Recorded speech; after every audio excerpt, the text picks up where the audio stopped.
Sulphonation हो गया था। ओके, तो हम एनसीईआरटी की सीक्वेंस में ही आगे बढ़ेंगे। जो एल्केन्स की मेन रिएक्शन होती है ना, वो होती है सब्स्टिट्यूशन, जिसमें one of the hydrogen will be replaced by halogen. यही रिएक्शन ज्यादातर पूछी जाने वाली रिएक्शन है, ये बहुत फेमस रिएक्शन है। लेकिन अगर अपन बात करें, दूसरी भी केमिकल रिएक्शंस होती हैं। जो केमिकल रिएक्शन सीधे प्रोडक्ट बेस्ड होती है, हम उनके मैकेनिज्म डिस्कस नहीं करेंगे, पर हम आपके भरोसे भी नहीं छोड़ेंगे कि भाई आप एनसीईआरटी से पढ़ लेना, ऐसे करने पर आप पढ़ते हो नहीं, क्वेश्चन आ जाता है और सुलझ जाते हो। अगली रिएक्शन हमारे सामने रहेगी सेकंड नंबर की, आइसोमराइजेशन। आइसोमराइजेशन कौन सी रिएक्शन? आइसोमराइजेशन। देखिए किस रिएक्शन को हम आइसोमराइजेशन रिएक्शन के नाम से जानते हैं?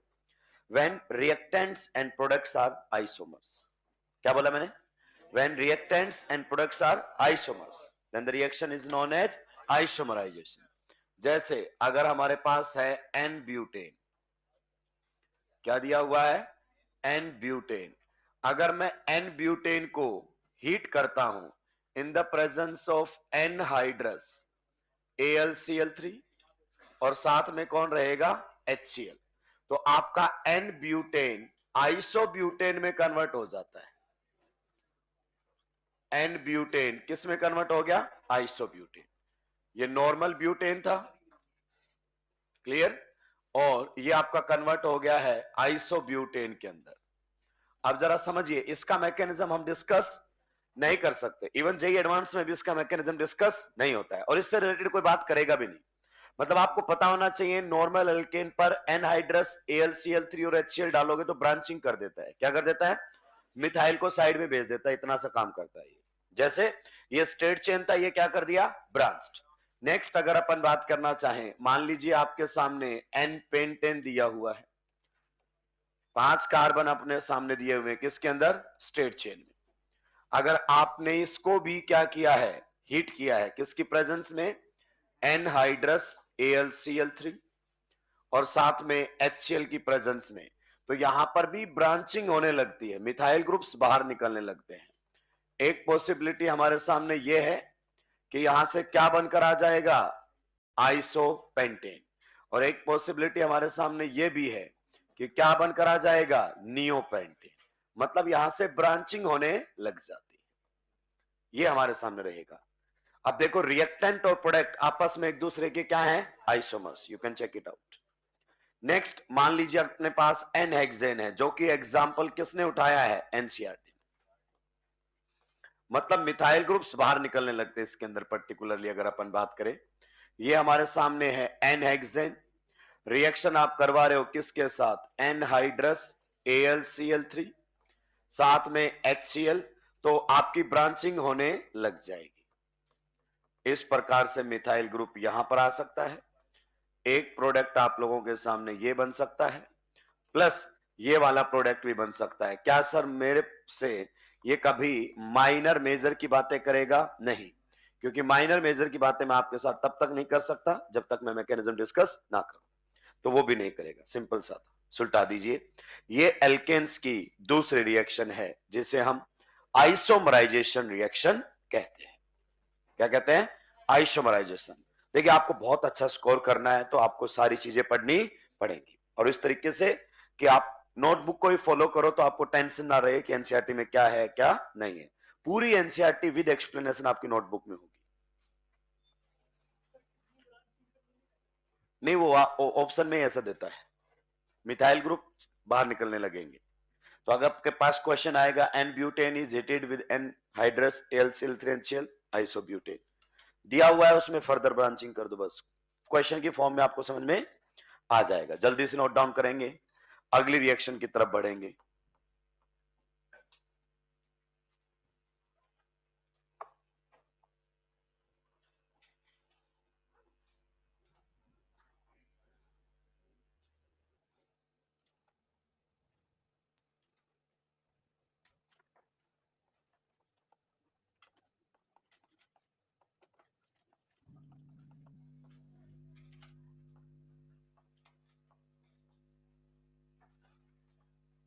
अगली जो रिएक्शन हमारे सामने रहेगी दैट विल बी एरोमेटाइजेशन या फिर रिफॉर्मिंग। जो भी याद करने वाले पॉइंट है आप टेंशन फ्री रहें, इतनी बार अपने सीक्वेंस रिएक्शन में आएंगे कि आपको याद हो जाएंगे। अपने 3 लेक्चर ऑलरेडी यूट्यूब पर पढ़े हैं सीक्वेंस रिएक्शन के, A to B, B to C, C to D type. तो जो भी याद करने वाले पॉइंट हैं वो बार बार हो जाएंगे। जैसे केटाइन को आपको याद करने में दिक्कत आ रहा था, tertiary butyl, allyl and benzyl, इतनी बार होगा कि आपको याद आ जाएगा कि हाई डेटाबेस है। सुलटा दिया है क्या? नेक्स्ट हमारे सामने रहेगा एरोमेटाइजेशन। क्या रहेगा? एरोमेटाइजेशन, या इसको रिफॉर्मिंग रिएक्शन भी कहते हैं। मतलब रिफॉर्म करेंगे कंपाउंड्स, अपने आप को दूसरे में कन्वर्ट होने की कोशिश करेंगे। ये रिएक्शन आपको तब देखने को मिलेगी जब आपकी कोई नॉर्मल एल्केन होगी जिसमें कार्बन 6 या 6 से ज्यादा होंगे और आप उनको हीट करेंगे किसी पर्टिकुलर मेटल ऑक्साइड्स की प्रेजेंस में, तो उनमें एरोमेटिसिटी आने लगेगी। क्या आने लगेगी? एरोमेटिसिटी आने लगेगी। तो उस रिएक्शन को हम एरोमेटाइजेशन रिएक्शन कहते हैं। मतलब आपका रिएक्टेंट तो नॉन एरोमेटिक होगा लेकिन प्रोडक्ट हम क्या बना देंगे? एरोमेटिक। तो such type of reactions will be known as aromatisation reactions. Clear? के अंदर लिखेंगे सबसे पहले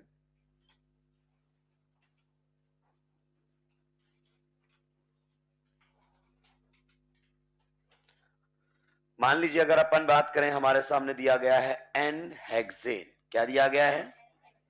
एन हेक्सेन। अगर मैं इसका मोलिकुलर फॉर्मूला पूछूं तो बताइए, 6 कार्बन, एल्केन, हाइड्रोजन कितने होंगे? दुगने से 2 ज्यादा। यही मोलिकुलर फॉर्मूला रहेगा। कहता है अगर आप इसको हीट कर देते हैं किन किन मेटल ऑक्साइड्स की प्रेजेंस में, या तो आप इसको हीट कर दीजिए Cr2O3 की प्रेजेंस में। टेम्परेचर जो आपका रहेगा वो लगभग 773 केल्विन के आसपास रहेगा और आपका जो प्रेशर रहेगा वो रहेगा 10 to 20 atmospheric pressure, ATM. ATM का मतलब एटमॉस्फेरिक प्रेशर। क्लियर? ये जो आपका ऑक्साइड है इसको एल्यूमिना के ऊपर लिया जाता है Al2O3 की प्रेजेंस में। या फिर अगर अपन बात करना चाहें, कहता है ये नहीं लोगे तो भी चलेगा, आप इसको हीट कर दीजिए V2O5 की प्रेजेंस में, सपोर्टेड ऑन एल्यूमिना Al2O3। वही कंडीशंस रहेंगी, 773 केल्विन टेम्परेचर और 10 to 20 एटमॉस्फेरिक प्रेशर। या फिर अगर अपन बात करना चाहें, कहता है आप जो ऑक्साइड है वो मोनिब्लेडिनम का ऑक्साइड भी ले सकते हो, यानी कि अगर अपन बात करें MO2O3 सपोर्टेड ऑन एल्यूमिना, वही 773 केल्विन टेम्परेचर के आसपास। अब बच्चा कहता है क्या मैं टेम्परेचर कंडीशन याद रखूं? नहीं, ज्यादातर हीट ही लिखता है। यह इतना टेम्परेचर लिखेगा जिससे आपको पता चल जाएगा कि इन कंडीशंस पर आपका एन हेक्सेन किस में कन्वर्ट हो जाएगा? बेंजीन। किस में कन्वर्ट हो जाएगा? बेंजीन में। आप बताइए what is the molecular formula of benzene? C6H6। और एक बार आंखें खोलो, रिएक्टेंट और प्रोडक्ट को देखो। क्या रिएक्टेंट से प्रोडक्ट में जाने पर number of carbon atoms change हुए हैं? कितने कार्बन है? 6। कितने कार्बन है? बिल्कुल सही बात। नंबर ऑफ हाइड्रोजन कितने थे? 14। कितने रहे? 6। तो हाइड्रोजन कम हुए। तो जिस रिएक्शन में हाइड्रोजन हट जाते हैं उसे डीहाइड्रोजिनेशन कहते हैं। हाइड्रोजन का जुड़ना हाइड्रोजिनेशन, हाइड्रोजन का हटना डीहाइड्रोजिनेशन।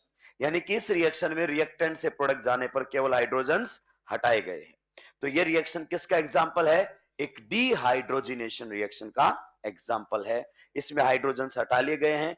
क्या मैकेनिज्म है वो आपसे कभी भी नहीं पूछा जाएगा। क्वेश्चंस भी फिक्स हैं, एक एन हेक्सेन आएगा या फिर अगर अपन बात करना चाहें आपके सामने कौन आ जाएगा? N heptane. तो जो एल्केन रहेगी उसमें कार्बन 6 या 6 से ज्यादा होने चाहिए। अब आप जानते हैं इसमें भी एरोमेटाइजेशन लाना है तो आप इसको हिट कर सकते हो Cr2O3 ओब्लिग अगर अपन बात करना चाहें V2O5 ओब्लिग अगर अपन बात करना चाहें MO2 अगर अपन बात करना चाहें O3। किसके ऊपर लिया जाएगा? ये एल्यूमिना के ऊपर। टेम्परेचर कितना रहेगा? 773 केल्विन के आसपास। प्रेशर कितना रहेगा? 10 to 20 एटमॉस्फेरिक प्रेशर। हीट करने पर आपका एन हेप्टेन किस में कन्वर्ट हो जाता है? टोलिन में। किस में कन्वर्ट हो जाएगा? टोलिन में कन्वर्ट हो जाएगा and this will be the product of this reaction. And आप देख सकते हैं इसमें भी एरोमेटिसिटी आ गई है। क्या ये कंपाउंड एरोमेटिक है? हाँ, भले ही वो कार्बन sp3 है, उससे कोई फर्क पड़ने वाला, क्योंकि रिंग में एरोमेटिसिटी आ रही है। तो ये दो एग्जांपल हैं एरोमेटाइजेशन के जो हमें याद होने चाहिए, और यकीन मानिए याद हो जाएंगे, इतनी बार रिपीट होंगे रिएक्शंस में।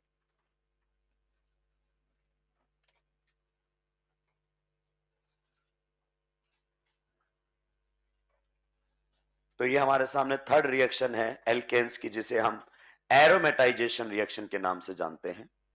एल्केन्स हैविंग कार्बन नंबर 6 और मोर, जब आप पर्टिकुलर मेटल ऑक्साइड्स की प्रेजेंस में उनको हीट करते हैं तो वो डिहाइड्रोजिनेट हो जाती हैं और एरोमेटिक कंपाउंड्स फॉर्म करती हैं। एन हेक्सेन के साथ आप ऐसा करोगे, बेंजीन में कन्वर्ट हो जाएगा। एन हेप्टेन के साथ अगर आप ऐसा करोगे तो टोलिन में कन्वर्ट हो जाएगा। ये कुल मिलाकर जीके टाइप क्वेश्चंस हैं, लेकिन हमें आने चाहिए।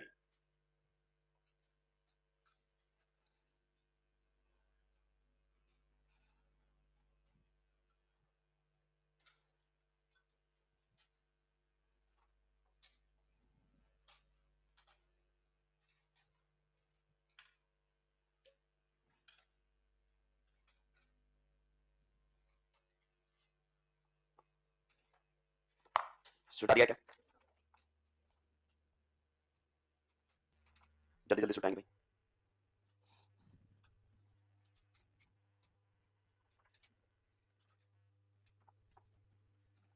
आप सुटाया क्या? चलिए, देखिए नेक्स्ट अगर अपन बात करना इस चैप्टर में से, ये रिएक्शंस मल्टीपल टाइम पूछी जा चुकी है। उससे पहले वाली रिएक्शन आइसोमराइजेशन भी पूछी जा चुकी है। मेन जो था इसमें ऑक्सीडेशन का था, जो कि इसी बार पूछा गया है नीट 2024 में सेकेंड टाइम जब पेपर लिया था। अब एक रिएक्शन बची है जो अब तक नहीं आई है, और वह है reaction of methane with steam, यानी कि सिंथेसिस गैस का फॉर्मेशन। ये आने वाला क्वेश्चन होगा, क्योंकि एग्जामिनर क्या करता है, नया क्वेश्चन बनाएगा तो जब तक जो बात नहीं पूछी उसी को ही आसानी से पूछ लेगा, क्योंकि जो पूछा गया है वो बच्चा कवर कर लेता है पीवाईक्यू के अंदर। ठीक है, तो नेक्स्ट हमारे सामने रहेगा रिएक्शन विद स्टीम। नंबर कौन सा है? 4। ये छोटी छोटी रिएक्शन है जिनके कोई मैकेनिज्म नहीं होंगे। तो नेक्स्ट हमारे सामने रहेगा रिएक्शन विद, अगर अपन बात करना चाहें, स्टीम। स्टीम का मतलब समझ गए, वाटर। टेम्परेचर लो या हाई? हाई। तो देखिए आपका जब मीथेन की रिएक्शन है, पर्टिकुलरली मीथेन को रिएक्ट करवाते हैं किसके साथ? वाटर के साथ।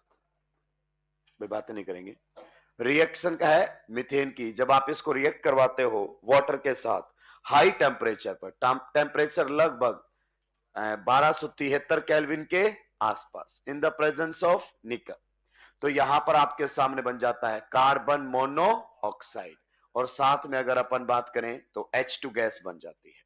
और H2 गैस के यहां पर कितने मोल बनेंगे? 3। बैलेंसिंग आप कर सकते हो। तो मैं आपको बता देता हूं, carbon monoxide plus H2 gas के कॉम्बिनेशन को किस नाम से जाना जाता है? इसी को ही हम बोलते हैं सिंथेसिस गैस। क्या बोलते हैं?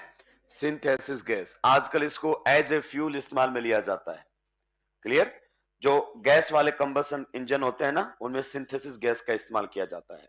तो आपसे बिल्कुल सिंपल सा क्वेश्चन पूछ सकता है, व्हाट इज सिंथेसिस गैस? तो कार्बन मोनोऑक्साइड एंड हाइड्रोजन का जो कॉम्बिनेशन होता है उसे सिंथेसिस गैस कहते हैं। इनका जो रेशियो है वो चेंज हो सकता है। क्लियर?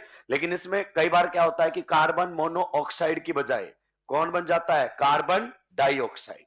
ये भी क्वेश्चन कभी ना कभी आपसे जरूर पूछेगा कि जब आप रिएक्शन करवाते हो वाटर के साथ तो यहां पर कार्बन मोनोऑक्साइड तो बनता ही है, लेकिन कई बार आपका कार्बन डाइऑक्साइड की फॉर्मेशन भी हो जाती है। किसकी फॉर्मेशन हो जाती है? कार्बन डाइऑक्साइड की। तो ये क्वेश्चन भी बन सकता है कि जब आप मीथेन से सिंथेसिस गैस प्रिपेयर करते हो तो कई बार दूसरी गैस भी बन जाती है। वो गैस कौन सी है? Carbon dioxide. पर अगर अपन बात करना चाहें ये क्या बनता है, ये इसका मेजर पोर्शन होता है, यानी कि मेनली कौन बनता है? आपका कार्बन मोनोऑक्साइड। ये मेजर पोर्शन होता है, ये बहुत ही स्मॉल अमाउंट में, यानी कि माइनर प्रोडक्ट के तौर पर बनता है, और इसको हम सेपरेट भी कर सकते हैं, हटा भी सकते हैं। बहुत सारे हमारे पास टेक्निक है, पर ये एक जीके टाइप क्वेश्चन बन गया है। कि जब आप सिंथेसिस गैस की फॉर्मेशन करते हो, when methane is reacted with water, तो आपके सामने सिंथेसिस गैस में carbon monoxide and H2 gas बनती है। साथ में बनने वाली गैस कौन सी है? CO2। ये ध्यान रखना, ये एग्जामिनर कभी ना कभी आपसे पूछेगा ही पूछेगा, हालांकि इसका डिस्कशन एनसीईआरटी ने नहीं किया है। नेक्स्ट अगर अपन बात करना चाहें तो हमारे सामने आता है पायरोलाइसिस। नंबर 5th जो रिएक्शन हमारे सामने है वो है पायरोलाइसिस। मैंने जैसा इस बार बोला था कि आपके भरोसे कुछ भी नहीं छोड़ा जाएगा, मतलब नहीं छोड़ा जाएगा। एनसीईआरटी लाइन बाय लाइन अपनी चलेगी, तो मुझे पीडीएफ लगाकर अंडरलाइन करने की जरूरत अब नहीं है और आपको पेज नंबर लिखने की जरूरत नहीं है।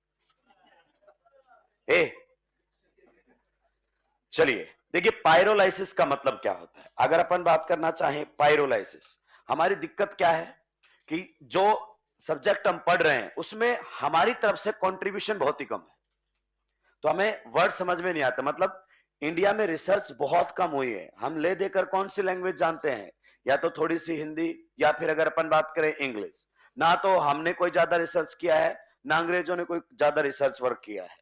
तो मैक्सिमम जो वर्ड्स होते हैं वो अलग अलग लैंग्वेज में आते हैं। जैसे पायरोलिसिस की अगर अपन बात करें तो ये 2 वर्ड से बना है। आपको एक बहुत आसानी से याद है, हाइड्रोलाइसिस।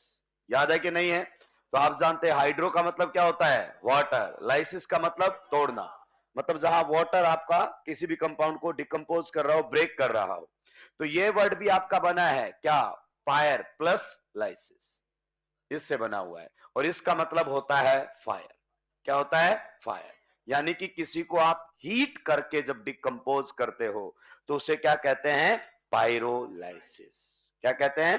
पायरोलाइसिस। पहले वर्ड क्लियर होना चाहिए। फायर मतलब फायर की प्रेजेंस में, हीट की प्रेजेंस में जब आप किसी को डिकम्पोज करते हो। अगर वो डिकम्पोजिशन पर्टिकुलरली, देखिए बहुत सारे लोग आपको ये भी नहीं बता पाएंगे what is the basic difference between pyrolysis and cracking. बोल देंगे पायरोलाइसिस को ही क्रैकिंग बोलते हैं। क्रैकिंग और भी स्पेसिफिक वर्ड है। जब ये पायरोलाइसिस आप एल्केन्स का करते हो तो उसे क्या कहते हैं? क्रैकिंग। क्या कहते हैं? और स्पेसिफिक हो जाओ। पायरोलाइसिस तो आप किसी का भी कर सकते हो, लेकिन जब आप पायरोलाइसिस किसका करो? एल्केन्स का, पर्टिकुलरली पेट्रोलियम के केस में, तो उसे हम क्रैकिंग कहते हैं। क्या कहते हैं? क्रैकिंग कहते हैं। तो पायरोलाइसिस के सामने लिखोगे decomposition of a compound, decomposition of a compound by the action of heat, decomposition of a compound by the action of heat, by the action of heat, in the absence of, in the absence of, in the absence of oxygen, bracket में air भी लिख सकते हो, in the absence of oxygen, bracket में चाहो तो air भी लिख सकते हो। कहता है हीट कीजिए लेकिन ऑक्सीजन की अब्सेंस में, क्योंकि ऑक्सीजन की प्रेजेंस में हीट करोगे तो कंबसन हो जाएगा। क्या हो जाएगा? कंबसन। तो यहां पर पायरोलाइसिस में ऑक्सीजन का क्या होता है? अब्सेंस होता है। लिखिए नेक्स्ट, इसी में ही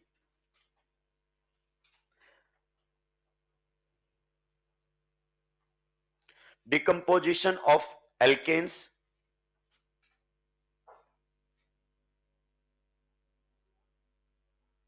decomposition of alkanes into smaller,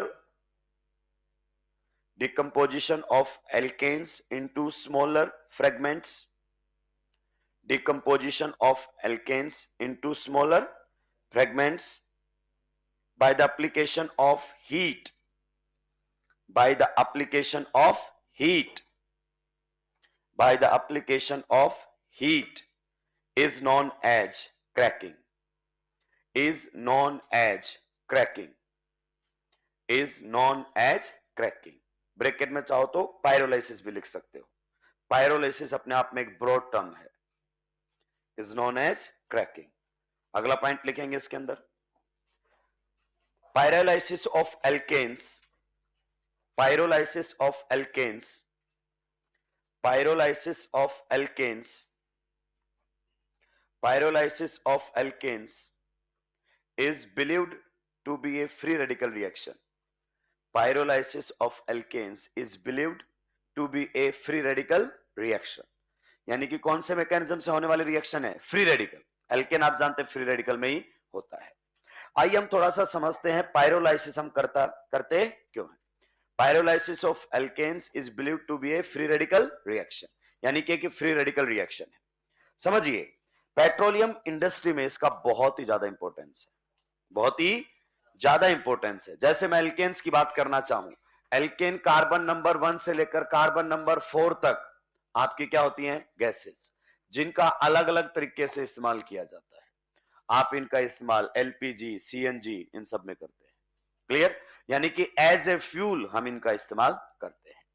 ऊपर वाली जो आपकी एल्केन्स है, अगर अपन बात करना चाहें 5 और उससे आगे, वो पेट्रोल होती है. क्या होती हैं? पेट्रोल. लेकिन ऊपर वाली एल्केन्स अगर अपन बात करना चाहें, जैसे कार्बन नंबर 16 या उससे ऊपर की जो होने लगी है, वो आपके होते हैं डीजल या फिर केरोसिन ऑयल. आपको पता है पहले खूब केरोसिन ऑयल मिलता था. कितने लोगों ने देखा केरोसिन ऑयल? पहले मिलता था राशन कार्ड से. बिल्कुल सही. आजकल नहीं मिलता है, क्योंकि अगर अपन बात करें पेट्रोल का, ध्यान से सुनेंगे, पेट्रोल का अगर अपन बात करें फ्यूल एफिशिएंसी ज्यादा है. केरोसिन से चलने वाले व्हीकल्स जब आप देखोगे तो बहुत ज्यादा पोल्यूशन करते हैं. गांव में कुछ लोग ऐसे करते हैं, डीजल वाली चीज को केरोसिन ऑयल से चला लेते हैं. पोल्यूशन से क्या लेना देना है? मरेंगे तो सारे मरेंगे, वो खुद अकेला थोड़ी मरेगा. तो आप देखेंगे वो धुआं के बादल बनाता हुआ चलता है, जो भी व्हीकल केरोसिन ऑयल से चलता है. तो है तो क्या उसी के अंदर? एल्केन्सी है. तो क्या? एल्केन्सी. तो अब क्या किया जाता है कि जो हायर एल्केन्स है ना, उनको तोड़कर लोअर एल्केन्स में कन्वर्ट कर लिया जाता है. यानी कि अगर आपके पास 12 कार्बन की एल्केन है, तो उसको टुकड़ों में तोड़ लो और छोटी एल्केन में कन्वर्ट कर लो, मतलब पेट्रोल में कन्वर्ट कर लिया जाता है. तो उसकी फ्यूल एफिशिएंसी बढ़ जाती है. इसलिए ये आपको बताया जा रहा है. पेट्रोलियम इंडस्ट्री में इसका बहुत ही ज्यादा इंपॉर्टेंस है, और ऐसा कई तरीके से किया जाता है. कई बार सिंपल हीटिंग पे किया जाता है. सिंपल हीट किया जाएगा हाई टेम्परेचर पर. इसे हम थर्मल डिकम्पोजिशन कहते हैं. क्या कहते हैं? Thermal decomposition.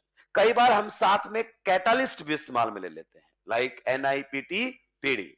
उसको हम कैटालिटिक डिकम्पोजिशन कह देते हैं. क्या कह देते हैं? Catalytic decomposition. अब इस पर एक बात ध्यान से सुनिए. जब भी आप ऐसा करेंगे ना, तो मान लीजिए आपके सामने कोई एल्केन है, जब भी उसको आप हाई टेम्परेचर पर हीट करोगे, ये हमारे सामने कोई एल्केन है, यहां पर कौन लगे हुए हैं? हाइड्रोजन. क्लियर? तो आपके कोई भी बॉन्ड टूट सकते हैं हाई टेम्परेचर पर. आप जानते हैं ये बॉन्ड भी टूट सकता है, और कैसे टूटेगा? होमोलिटिकली. तो ये बॉन्ड भी टूट कर क्या जनरेट कर देंगे? रेडिकल. क्लियर? या फिर कार्बन और हाइड्रोजन का बॉन्ड भी टूट सकता है होमोलिटिकली, और क्या जनरेट कर देगा? रेडिकल. मतलब H रेडिकल भी बन सकता है और R रेडिकल. तो आपका H रेडिकल R रेडिकल से भिड़कर एक नई एल्केन बना सकता है, या R रेडिकल से भिड़कर एक और नई एल्केन बना सकता है. क्लियर? या फिर अपन बात करना चाहें, R रेडिकल अगर डिस्प्रपोर्शनेशन से होकर दे तो एल्कीन भी बन सकती है. तो आप बताइए, पायरोलाइसिस जब आप करोगे किसी एल्केन का, ये आपके सामने क्या है? एल्केन. ये हमारे सामने क्या है? एल्केन. जब आप इसका क्या कर रहे हो? क्रैकिंग, या मैं क्या बोल दूं? पायरोलाइसिस. जब आप इसका पायरोलाइसिस करोगे, क्या क्या बन सकता है? H2 गैस की फॉर्मेशन हो सकती है, एक और एल्केन बन सकती है. क्लियर? या फिर अगर अपन बात करना चाहें, एल्कीन भी बन सकती है. अब सोचिए ऐसा क्यों हुआ. मान लीजिए आपने ऐसा तोड़ा, आपके सामने एक कौन सा रेडिकल बनकर आ गया? Ethyl radical. अब आप सोचो, इथाइल रेडिकल से भिड़े तो क्या बनाएगा? ब्यूटेन. क्लियर? और इथाइल रेडिकल डाइमराइजेशन की बजाय आपका डिस्प्रपोर्शनेशन कर दे तो इथीन बनेगा. और अगर H रेडिकल जनरेट हुआ, H रेडिकल से भिड़ जाए तो क्या बनाएगा? H2 gas. तो देखो, सारी बातें समझा दी कि नहीं समझा दी? ये बातें आप इतनी आसानी से समझ पाए because you know the nature of radical. Radical के सामने रेडिकल आएगा, डाइमराइजेशन, H2 गैस का बनना. रेडिकल के सामने रेडिकल आएगा, डाइमराइजेशन, एल्केन का बनना. रेडिकल डिस्प्रपोर्शनेशन करके एल्कीन का बनना. क्या ये पॉइंट आपको क्लियर हुआ? चलिए, पहले इस पॉइंट को आप एक बार नोट डाउन करेंगे. कोई ऐसी पॉइंट नहीं होगा जो आपको एनसीईआरटी का समझ में ना आए. जहां बातें याद रखने वाली होंगी दोस्त, याद रखनी पड़ेंगी, उसमें आपको जूते जैसा चेहरा बनाने की जरूरत नहीं है.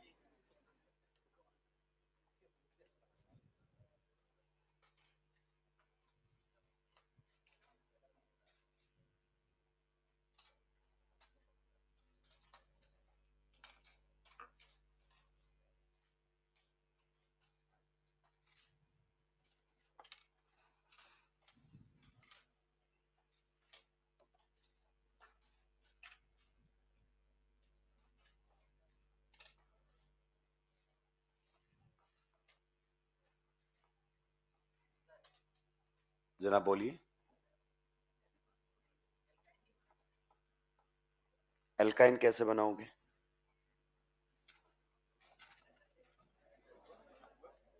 ए,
नीचे वाला एग्जाम्पल हमारे लिए इंपॉर्टेंट है।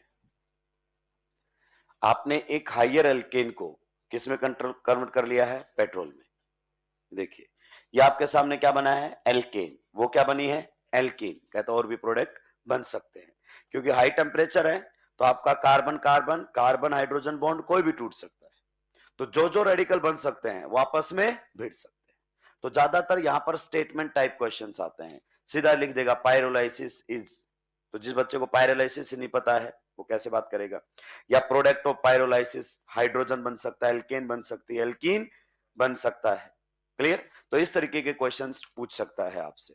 सारी वैरायटी को हमने कवर किया है। सिंपल हीट करोगे, जैसे इसको क्या बोलेंगे हम? Thermal decomposition. सिंपल हीट किया जा रहा है, but it is heated in the presence of catalyst, तो इसको कैटालिटिक पायरोलिसिस कहते हैं।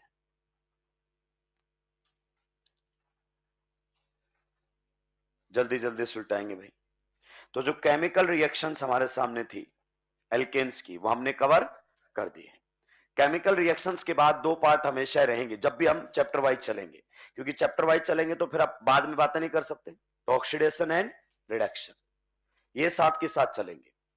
हम ऑक्सीडेशन रिडक्शन अलग से नहीं पढ़ेंगे, चैप्टर वाइज चलेंगे। जिस जिस फंक्शनल ग्रुप का जहां जहां पर ऑक्सीडेशन रिडक्शन की बातें होंगी हम वहीं वहीं पर सुलटाते हुए आगे बढ़ जाएंगे।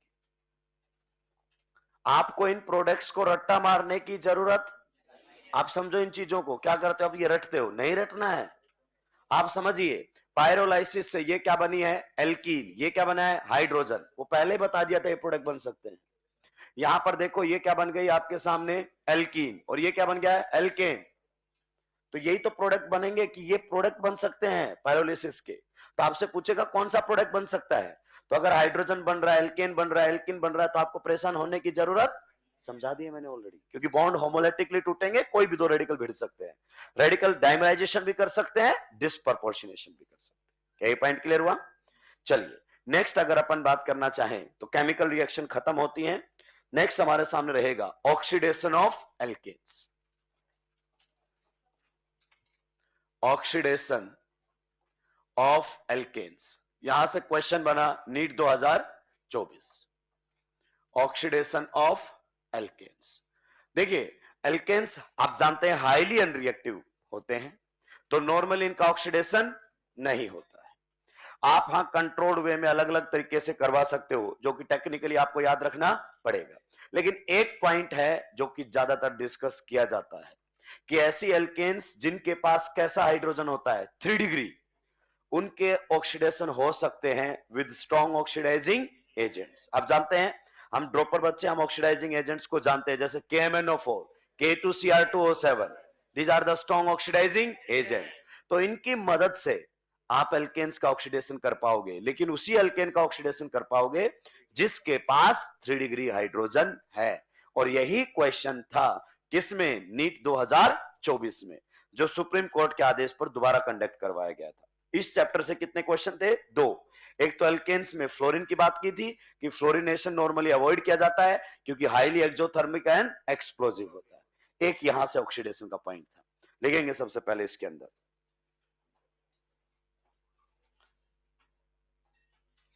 Normally alkanes resist oxidation, normally alkanes resist oxidation.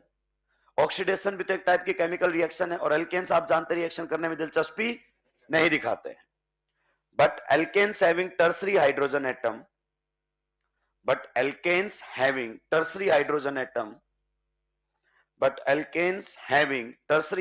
atom, can be oxidized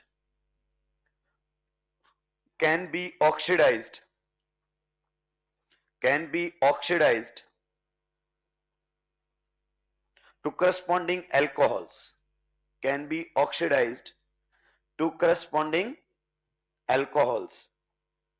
by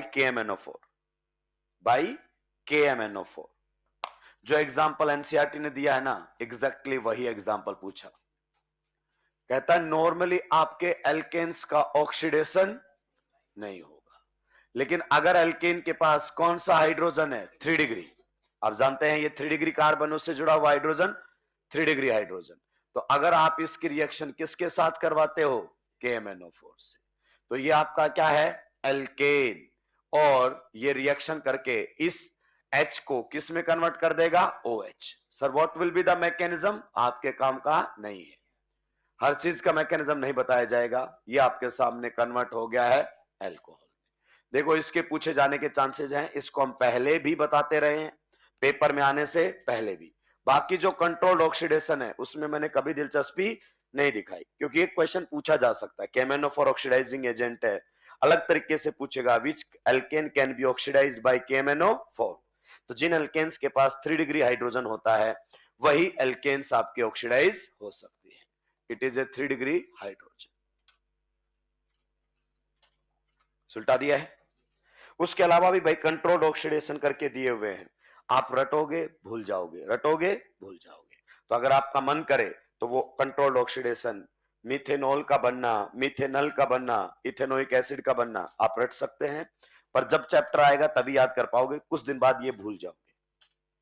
ठीक है, चलिए नेक्स्ट, अभी हमारे सामने हो गए इनकी केमिकल रिएक्शन, जिनके पूछे जाने के चांसेस हैं उन्हीं की ही मैं बातें कर रहा हूं। तो जो कंट्रोल्ड है, 2-3 रिएक्शन और दी हुई हैं, आप चाहो तो एनसीईआरटी से लिख सकते हो, 1-2 लाइनें छोड़ देना, एनसीईआरटी से उठा के उनको लिख लेना।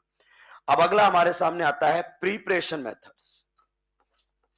क्या आता है, प्रिपरेशन मेथड्स। जब भी हम कोई चैप्टर शुरू करेंगे सबसे पहले हम क्या पढ़ेंगे, केमिकल रिएक्शंस, फिर हम उनके ऑक्सीडेशन एंड रिडक्शन की बातें करेंगे, और फिर करेंगे बातें प्रिपरेशन मेथड।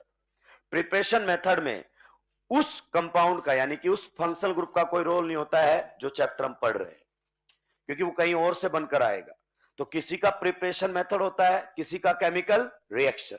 पर एल्केन की अच्छी बात है, इनके प्रिपरेशन मेथड में भी रेडिकल इन्वॉल्व होता है, इनकी केमिकल रिएक्शन में भी कौन इन्वॉल्व होता है, रेडिकल, और इनके प्रिपरेशन मेथड में भी कौन इन्वॉल्व होता है, रेडिकल। ये जबरदस्त पॉइंट है, क्लियर। तो इनके प्रिपरेशन मेथड हम एनसीईआरटी के हिसाब से चलेंगे और बहुत आसानी से सीख सकते हैं, कहीं कोई दिक्कत नहीं है। आप इसमें सबसे पहला प्रिपरेशन मेथड लिखेंगे जो कि आप पहले ही जानते हैं, बस लिखने की देरी है, हाइड्रोजिनेशन ऑफ अनसैचुरेटेड हाइड्रोकार्बन्स। कहां से बनाएंगे हम, by hydrogenation of unsaturated hydrocarbons.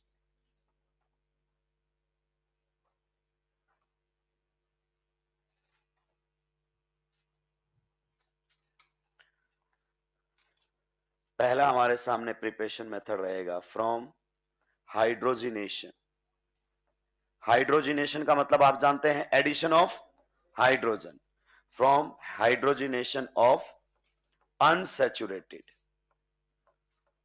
Unsaturated hydrocarbons. अब अगर आप अनसैचुरेटेड हाइड्रोकार्बन बोलोगे तो मल्टीपल बॉन्ड किसके बीच में आना चाहिए? कार्बन कार्बन के बीच में आना चाहिए। हेडिंग लगा दी आपने। पहला प्रिपरेशन मेथड रहेगा from hydrogenation of unsaturated hydrocarbons. इसमें लिखिए, हाइड्रोजिनेशन की डेफिनेशन लिख दीजिए ताकि आपको रिएक्शन को याद रखने में आसानी हो जाए। हाइड्रोजिनेशन ऐसे करके लिख लिया करो अपनी नोटबुक है कि इसका मतलब क्या होता है। हाइड्रोजिनेशन मतलब रिएक्शन विद हाइड्रोजन, हेलोजिनेशन मतलब रिएक्शन विद हेलोजन। तो लिखिए addition of hydrogen, addition of hydrogen is known as, addition of hydrogen is known as, addition of hydrogen is known as hydrogenation, addition of hydrogen is known as hydrogenation. अगला point लिख दीजिए, normally this process is exothermic. Heat of hydrogenation कुछ याद आया? फिर question आएंगे इस topic से। अपने क्वेश्चन बैंक में हीट ऑफ हाइड्रोजिनेशन के क्वेश्चन फिर रिपीट होंगे, तो जीओसी नहीं भूलने दूंगा मैं आपको, पीछे का पार्ट नहीं भूलने दिया जाएगा। Normally this process is exothermic. Normally इस प्रोसेस के अंदर क्या रिलीज होती है? हीट रिलीज होती है, जिसे हम हीट ऑफ हाइड्रोजिनेशन भी कह देते हैं। अगला point, hydrogenation reaction is carried out in the presence of metal catalyst. Hydrogenation process is carried out in the presence of metal catalyst. Hydrogenation reaction is carried out in the presence of metal catalyst. Hydrogenation process is carried out in the presence of metal catalyst like बिल्कुल PT, PD और NI, like PT, PD और NI, like PT, PD और NI, इनकी presence में आपको reaction करवाना है। अब हर कैटालिस्ट का अपना अपना काम है। जैसे पीटी और पीडी रिएक्शन को कैटालाइज कर देते हैं रूम टेम्परेचर पर, लेकिन आपके निकल को रिलेटिवली थोड़ा टेम्परेचर ज्यादा चाहिए। अगला पॉइंट लिखेंगे, PT and PD catalyse the reaction at room temperature. PT and PD यानी कि platinum and palladium, PT and PD catalyze the reaction at room temperature, but relatively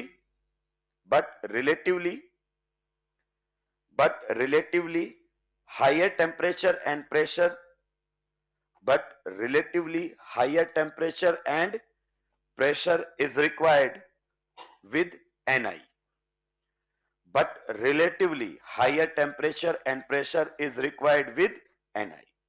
यानी कि निकल के केस में थोड़ा सा हाई टेम्परेचर और प्रेशर चाहिए। रिलेटिव लिखा है उसने, हम क्या मान के चलते हैं कि सर निकल के केस में तो बहुत ज्यादा टेम्परेचर चाहिए ना, हाई टेम्परेचर चाहिए। रिलेटिव बोला है कि अगर कोई रूम टेम्परेचर पर करवा रहा है, मान लीजिए किसी ने 25 डिग्री पर ही कर दिया तो वो हो सकता है 35 पर कर दे।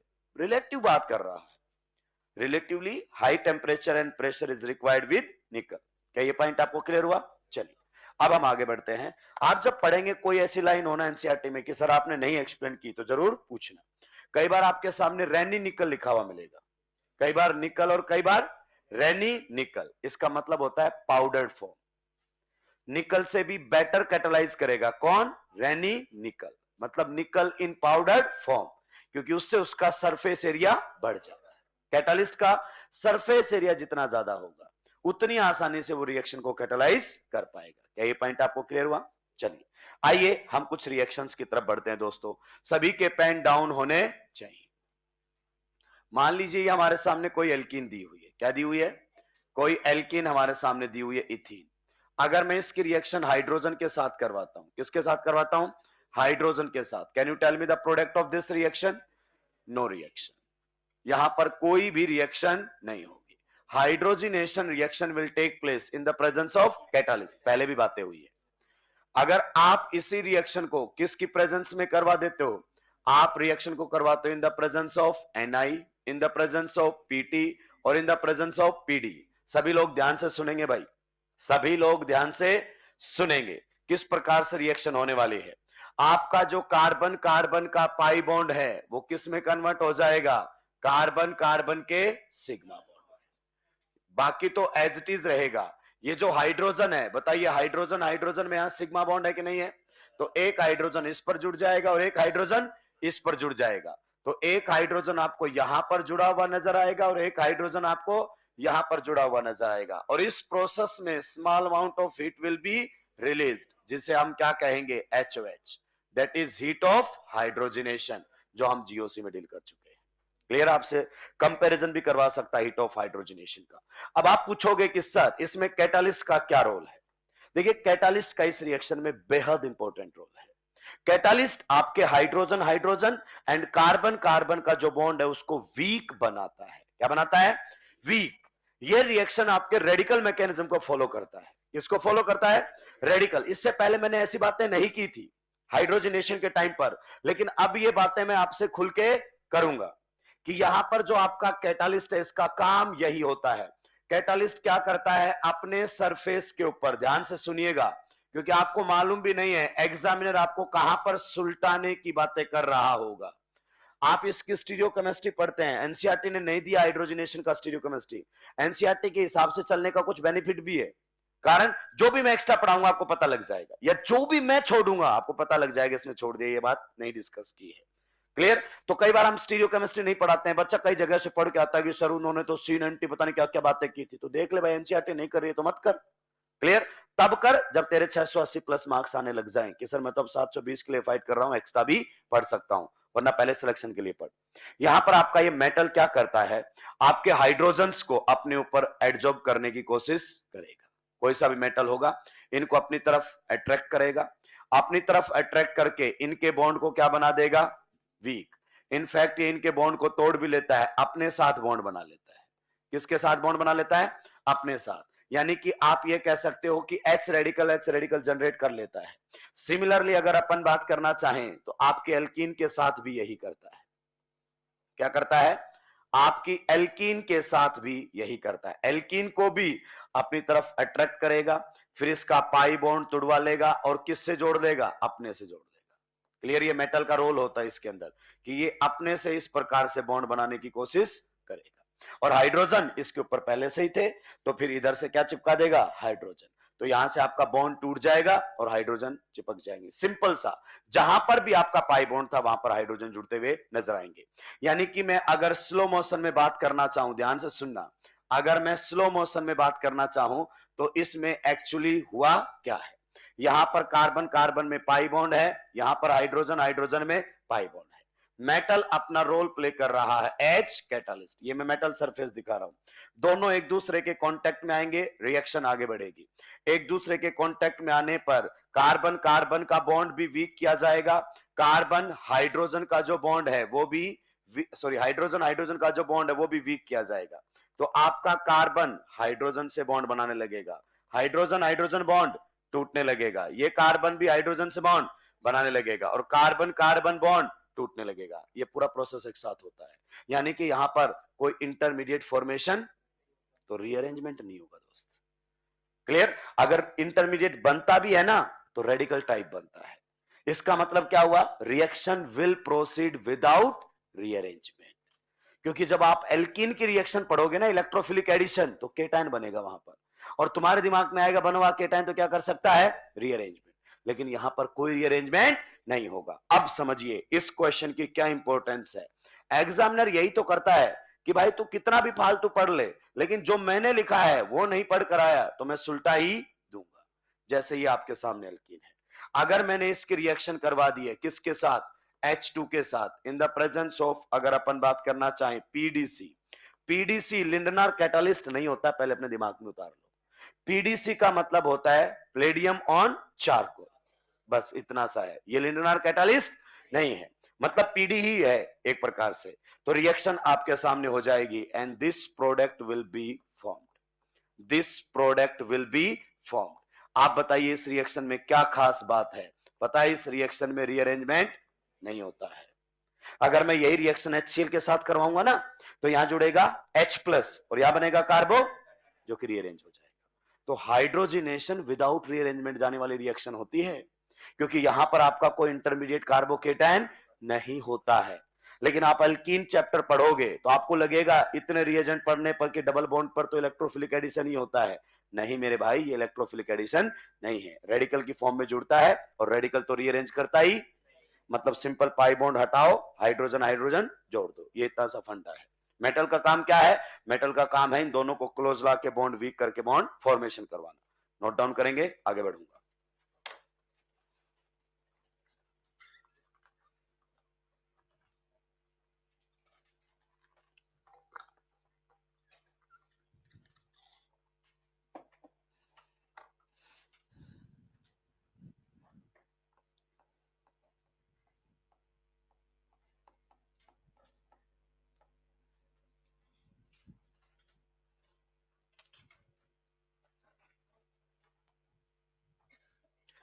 अपनी नोटबुक की कोई भी लाइन ऐसी नहीं होनी चाहिए जो आपको समझ में ना आए।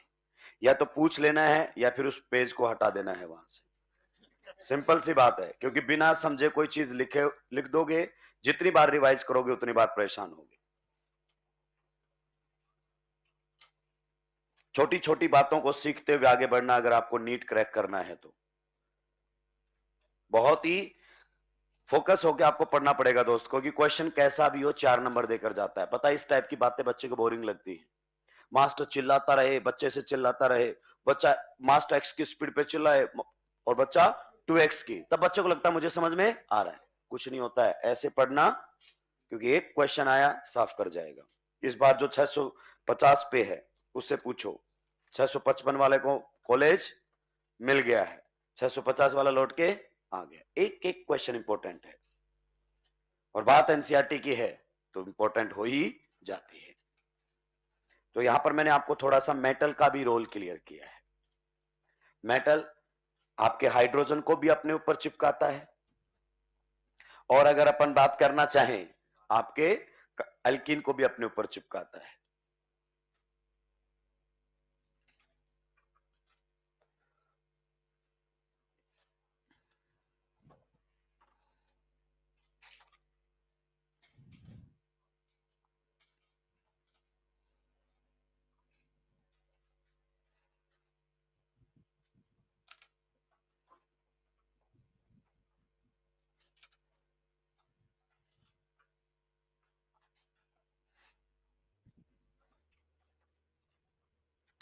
सुलता दिया क्या?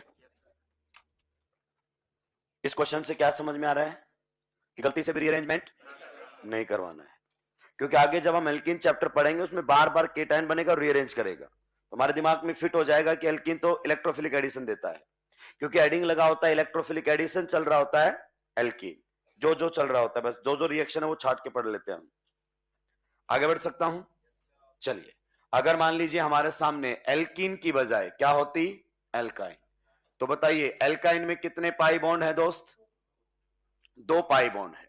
तो अगर हमें इसको सुलटाना है तो कितने मोल हाइड्रोजन के चाहिएंगे? 2 मोल। एक पाई बॉन्ड को सुलटाने के लिए हाइड्रोजन का कितना मोल? 1 मोल। 2 मोल को पाई बॉन्ड को सुलटाने के लिए 2। तो ये देखिए, अगर अपन बात करना चाहें ये तो एज इट इज रहेगा।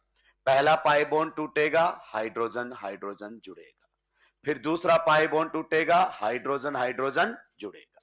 तो जो आपकी एल्काइन है वो एक प्रकार से रिड्यूस हो गई है, किसके अंदर? एल्केन के अंदर। आप जानते हैं addition of hydrogen is known as hydrogenation या रिडक्शन। हाइड्रोजन का ऐड होना आपका रिडक्शन कहलाता है। ठीक है, चलिए नेक्स्ट आप ध्यान से सुनना। बेंजीन का हाइड्रोजनेशन आप नॉर्मल कंडीशन पर नहीं कर सकते।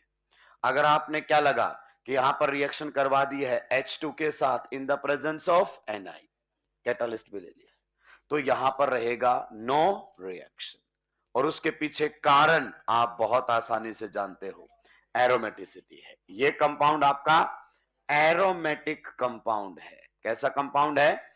एरोमेटिक कंपाउंड है। लॉस ऑफ एरोमेटिसिटी इसको बर्दाश्त नहीं होता है। कई बार ऐसे बोल देते हैं, अच्छा इसलिए नहीं हो रहा क्योंकि निकल को तो बहुत ज्यादा टेम्परेचर चाहिए। अरे रिलेटिव लिखा है वो। कोई बोलता है कि सर ये मेरे से तेज दौड़ता है, इसका मतलब ये नहीं कि पूरे वर्ल्ड में यही सबसे तेज दौड़ता है। रिलेटिव मेरे से तेज दौड़ता है, हो सकता है तुम कीड़ी की चाल चलते हो। क्लियर, रिलेटिव चीजें होती हैं। अगर आप इसी रिएक्शन को कहां पर करवा दोगे, high temperature and high pressure पर, H2 in the presence of Ni, and temperature आप लगभग कितना ले लोगे, 150 डिग्री सेल्सियस, और हाई आप क्या ले लोगे, प्रेशर। हाई प्रेशर में अगर ये रिएक्शन करवाओगे, सबसे पहले आप लोग इधर आंख खोलो और सुनो। जब भी मैं ये कह रहा हूं ना यहां पर नो रिएक्शन, इसका मतलब तुम्हें समझ में आना चाहिए, क्योंकि तुमने केमिस्ट्री अपने लेवल पर पढ़ी है, अलग तरीके से चलती है तुम्हारी केमिस्ट्री, इमोशन से चलती है, रियलिटी से कोई लेना देना।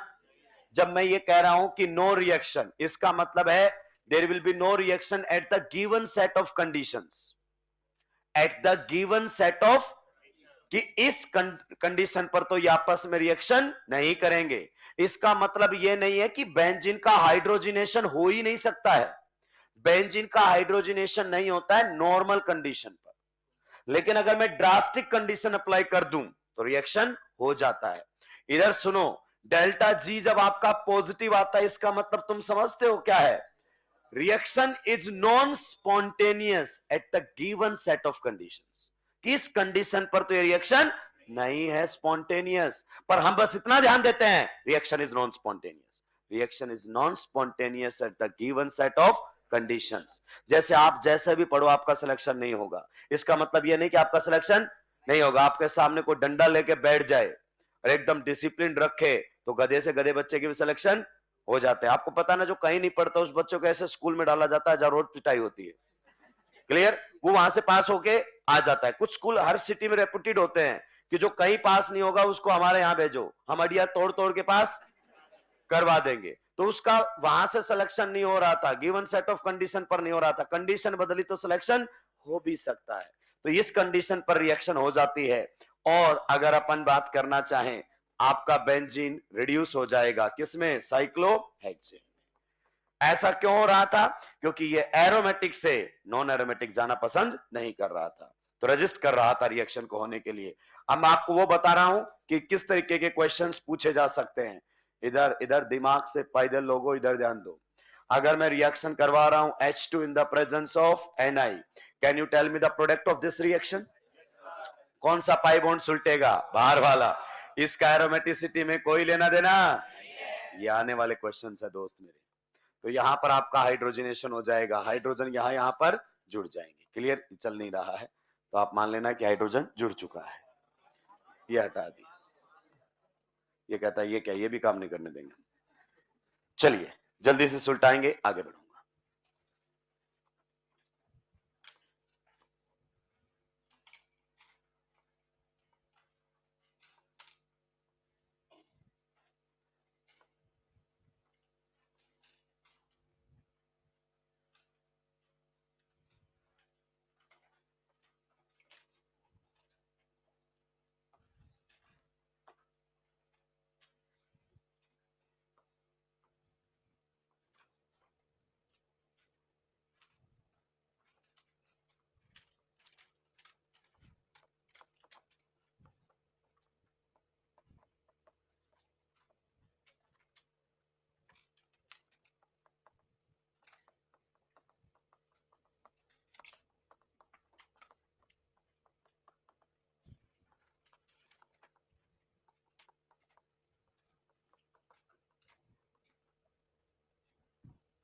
2 क्वेश्चंस और फिर हम आगे बढ़ेंगे।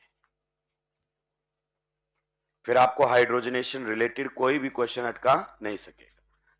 देखिए हम हर वैरायटी का क्वेश्चन ट्राई करेंगे तो बेटर है। जैसे डबल बॉन्ड हटा के सिंगल बॉन्ड बनाना, ऐसे 15 क्वेश्चन करे उसका कोई मतलब, एक से समझ में आ गया क्या करना है। फिर अलग वैरायटी के क्वेश्चंस आने चाहिए। हमारी नोटबुक में ईच एंड एवरी वैरायटी के क्वेश्चंस होंगे तो हमें कभी दिक्कत नहीं होगी। जैसे ये क्वेश्चन अगर आपने नहीं किया था, ये क्वेश्चन अगर आपने नहीं किया था तो आने वाले टाइम में सुलटा सकता था, क्योंकि उसको पाई बॉन्ड उधर रिंग से बाहर है, एरोमेटिसिटी में रोल ही तो नॉर्मल कंडीशन पर भी हाइड्रोजनेट हो जाएगा, लेकिन रिंग का हाइड्रोजनेशन नहीं हुआ।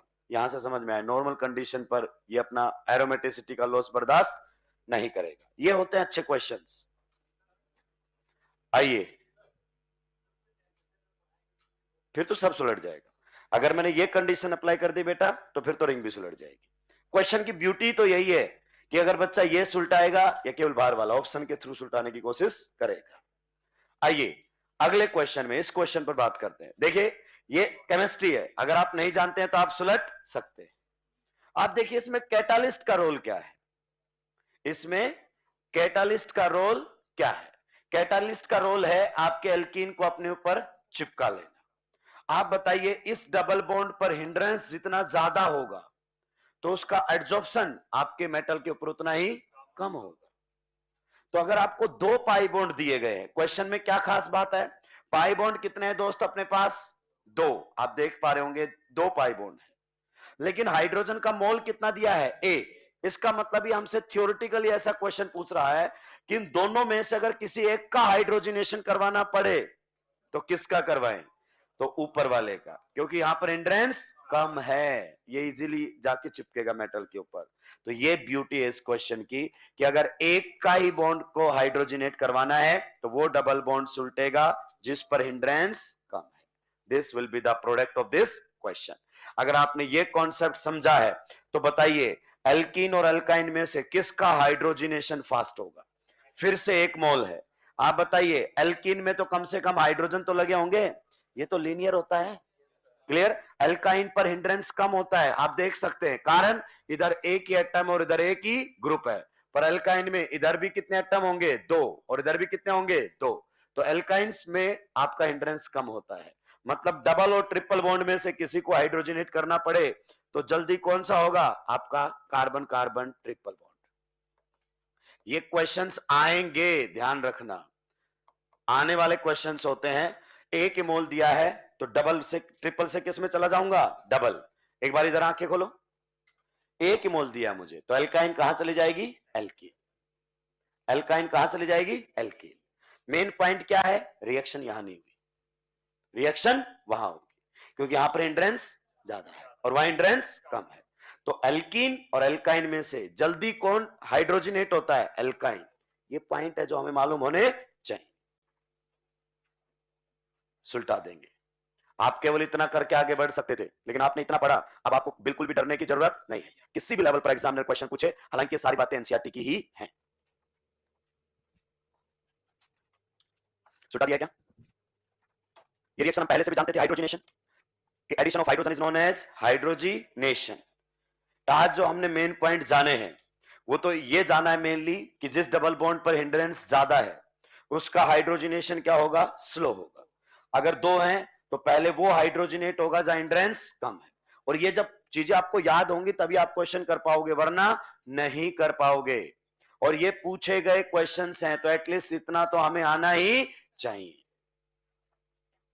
सुलटा दिया है। चलिए can we move to the next question. अगला हमारे सामने रहेगा प्रिपरेशन मेथड। मतलब ये पहला प्रिपरेशन मेथड था, हम एनसीईआरटी की सीक्वेंस में बढ़ने की कोशिश करेंगे। Next, from alkyl halides. Next अगर अपन बात करना चाहें from alkyl halides, second preparation method हमारे सामने रहेगा from alkyl halides. From alkyl halides, alkyl halides से हम बनाएंगे और उसमें पहला हमारे सामने रहेगा ए वाला, reduction of alkyl halides. Reduction of alkyl halides, reduction of alkyl halides. अगर आपके पास RX X इस प्रकार से है, रिएक्शन करवाते हो आप किसके साथ? Zn in the presence of HCl, तो आपका RX किस में कन्वर्ट हो जाता है? RH। यानी कि जो आपका एल्काइल हैलाइड है, जो आपका एल्काइल हैलाइड है, ध्यान से सुनते हुए चलिएगा, जो आपका एल्काइल हैलाइड है वो कन्वर्ट हो जाता है किसमें?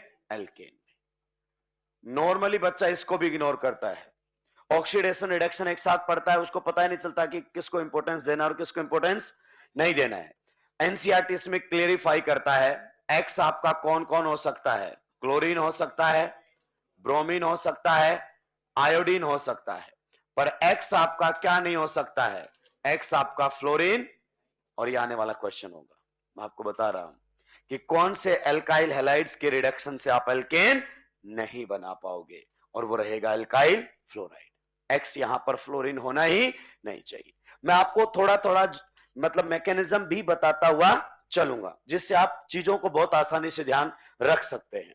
जैसे अगर आपके सामने कोई पर्टिकुलर क्वेश्चन आ जाए, ये हमारे सामने है इथाइल ब्रोमाइड, इसकी रिएक्शन करवाई गई है किसके साथ, Zn डॉट HCl। तो आप जानते हैं RX किस में कन्वर्ट हो जाएगा, यहां पर एल्केन में। तो यहां पर हमारे सामने किसकी फॉर्मेशन हो जाएगी, इथेन की। ये वो क्वेश्चन है जिसमें पूछता है which of the following reaction is incorrect, तो बच्चे को चमकता ही नहीं है, क्योंकि उसने एनसीईआरटी को पढ़ा ही नहीं है ढंग से। आइए, अगर सर थोड़ा सा हल्का सा मैकेनिज्म आप बता दोगे ना, तो चीजें आसान हो जाएंगी। बिल्कुल मैं आपको बता देता हूं। आप एक बात तो जानते ही हैं, एक्स एक्स को हम क्या कहते हैं, लिविंग ग्रुप। एक्स हमारे लिए क्या होते हैं, लिविंग ग्रुप। होता है कि नहीं होता है। और इनमें भी अगर अपन बात करें, दो कैटेगरी में आप डिवाइड कर सकते हो, एक क्लोरीन, एक ब्रोमीन, एक आयोडीन। और एक्स अगर आपका फ्लोरीन है ना, तो इसका मामला अलग ही होता है। फ्लोरीन जब भी होगा, याद रखना, केवल एलिमिनेशन से ही हटता है। किससे हटता है, एलिमिनेशन के थ्रू ही हटेगा। फ्लोरीन कभी भी सब्स्टिट्यूशन रिएक्शन नहीं देगा। सभी इधर ध्यान देंगे, फ्लोरीन को कोई भी न्यूक्लियोफाइल रिप्लेस नहीं कर सकता। पूरी ऑर्गेनिक केमिस्ट्री के अंदर ध्यान दीजिए इस बात को। इसीलिए जब आप आगे चैप्टर एल्काइल हैलाइड्स में एक बहुत ही फेमस रिएक्शन पढ़ेंगे, फिंकलस्टीन रिएक्शन, जिसमें आप एल्काइल आयोडाइड बनाते हैं, तो या तो क्लोराइड से या फ्लोराइड से नहीं बना सकते, क्योंकि वो SN2 का एग्जाम्पल होता है। तो हमें ध्यान देना है, फ्लोरीन को कोई न्यूक्लियोफाइल रिप्लेस नहीं कर सकता। और यहां मेटल आपका ऐसा ही कुछ काम करने के लिए आया है। मैं आपको थोड़ा सा हिंट दे रहा हूं, प्रॉपर मैकेनिज्म नहीं बता रहा हूं, इससे आपको थोड़ा सा आइडिया लग जाएगा। आप कभी भी रटोगे नहीं इस रिएक्शन को। इधर ध्यान देंगे, ये हमारे पास कौन है, RX। क्लियर। एक्स एक्स कौन होता है, लिविंग ग्रुप। और मैंने बताया था लिविंग ग्रुप किसी का भी इलेक्ट्रॉन लेकर बाहर निकल सकता है, और ये तो एक्स है। एक्स तो किसी का भी एक्स बन सकता है, इवन एक्स का भी एक्स बन सकता है। तो लिविंग ग्रुप जब भी निकलेगा, बॉन्ड के इलेक्ट्रॉन्स को लेकर निकलेगा। अगर इसने इस बॉन्ड के दोनों इलेक्ट्रॉन्स यहां पर ले लिए हैं, तो आपकी रिएक्शन आगे बढ़ेगी। साथ में आपने क्या लिया है, जिंक। आप बताइए, जिंक के वैलेंस सेल में कितने इलेक्ट्रॉन है, 2, जो खोने आया है। खोकर Zn2+ में जाना चाहता है ताकि ऑक्टेट कंप्लीट हो जाए। तो जैसे ही ये इलेक्ट्रॉन्स को लेकर भगेगा, जिंक इसको अपना पेयर ऑफ इलेक्ट्रॉन शेयर करेगा। स्लो मोशन में समझिए, अगर आपका एक्स दोनों इलेक्ट्रॉन लेकर गया, तो बताइए एक्स पर कैसा चार्ज आएगा, माइनस। एक हैलोजन का, एक कार्बन का, लेकिन दोनों ले गया तो कार्बन वाले की वजह से नेगेटिव चार्ज। और आर पर कैसा चार्ज आएगा, पॉजिटिव। आर ने कितना इलेक्ट्रॉन खोया है, एक। जिंक ने इसको टोटल इलेक्ट्रॉन कितने दिए हैं, 2। एक इलेक्ट्रॉन आने से तो ये न्यूट्रल हो गया, एक और इलेक्ट्रॉन के आने से नेगेटिव चार्ज। तो यानी कि जिंक पर तो यहां पर आ जाएगा, अगर अपन बात करना चाहें, पॉजिटिव चार्ज। क्लियर। तो आप यहां पर जब बैलेंसिंग करेंगे तो 2 मोल ले सकते हैं। तो एक तो बनेगा ZnX2, साथ में अगर अपन बात करना चाहें क्या बनेगा, R-। अब मैं आपको कैसे बताऊं कि एनायन की पहली रिएक्शन बताओ। एनायन की पहली रिएक्शन तो बोल दो कम से कम, एनायन की पहली रिएक्शन डीप्रोटोनेशन। अच्छा खासा एसिडिक HCl तो है ही। तो बताइए यहां से क्या चुरा लेगा आपका, H+, और किस में कन्वर्ट हो जाएगा, एल्केन। आज के बाद आप इस मैकेनिज्म को नहीं भूल पाओगे, बहुत आसानी से याद रखोगे, क्योंकि अगला वुड्स रिएक्शन आने वाला है जिसमें मेटल यही काम करने वाला है। मेटल की टेंडेंसी होती है इलेक्ट्रॉन देने की, इसीलिए रिड्यूसिंग एजेंट का काम करते हैं। मेटल क्या कर जाता है, रिडक्शन। अब आप सोचिए यहां पर फ्लोरीन क्यों नहीं हो सकता, क्योंकि फ्लोरीन ऐसे नहीं हटता है। कार्बन फ्लोरीन बॉन्ड स्ट्रॉन्ग होता है 2p2p, तो नहीं टूटता इतनी आसानी से जितना कार्बन, क्लोरीन, ब्रोमीन और आयोडीन। इतने डिस्कशन के बाद आपका ये क्वेश्चन तो बन ही जाएगा कि एक्स यहां पर क्या नहीं होना चाहिए, एक्स आपका फ्लोरीन नहीं होना चाहिए। केमिस्ट्री है, अगर आप जानते हैं तो क्वेश्चन कर दोगे, नहीं जानते हो तो नहीं होगा। नोट डाउन करेंगे, आगे बढ़ूंगा।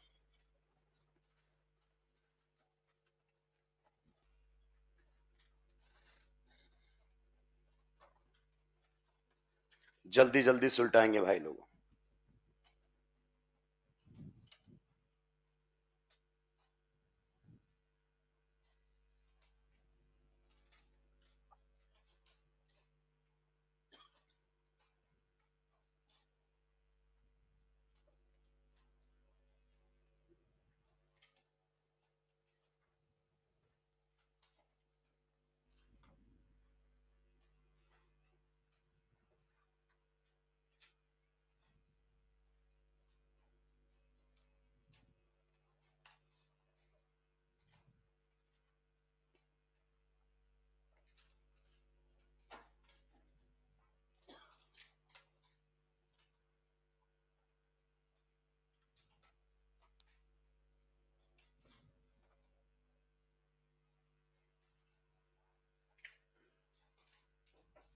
सुलटा दिया है क्या?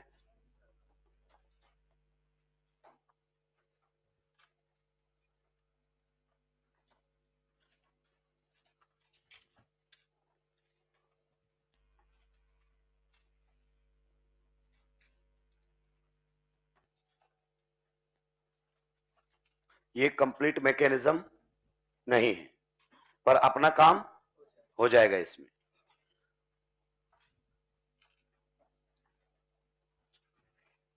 मतलब हमें थोड़ा सा आइडिया होना चाहिए रिएक्शन के बारे में कि रिएक्शन हो कैसे, उसके बाद याद रखना आसान हो जाता है हमारे लिए।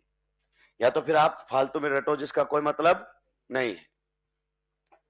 मेटल का काम होता है इलेक्ट्रॉन देना, और आप अगली रिएक्शन में भी देखेंगे कि मेटल वही काम कर रहा होगा जिसका नाम है वुड्स रिएक्शन।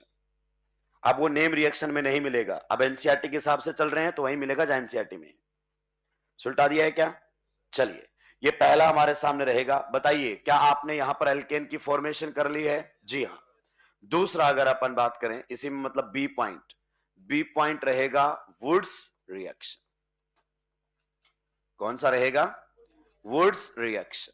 लिखिए इसके अंदर वुड्स रिएक्शन। आप जानते हैं बहुत ही फेमस है, लेकिन इसमें हमें बहुत सारी बातें नहीं करनी है, जितना काम का है उतना ही करना है। इसमें हम बहुत आलतू फालतू पढ़ लेते हैं, कारण हम ये सारी बातें पढ़ते नहीं है, वुड्स में सारा टाइम दे देते हैं। तो हमें बहुत ही बैलेंस्ड पढ़ना पड़ेगा नीट को क्रैक करने के लिए, एटलीस्ट एनसीईआरटी की कोई लाइन ना छूटे। लिखिए वुड्स रिएक्शन के बारे में। Alkyl halides on treatment with sodium metal. Alkyl halides on treatment with sodium metal in dry ethereal solution. In dry ether. In dry ethereal solution.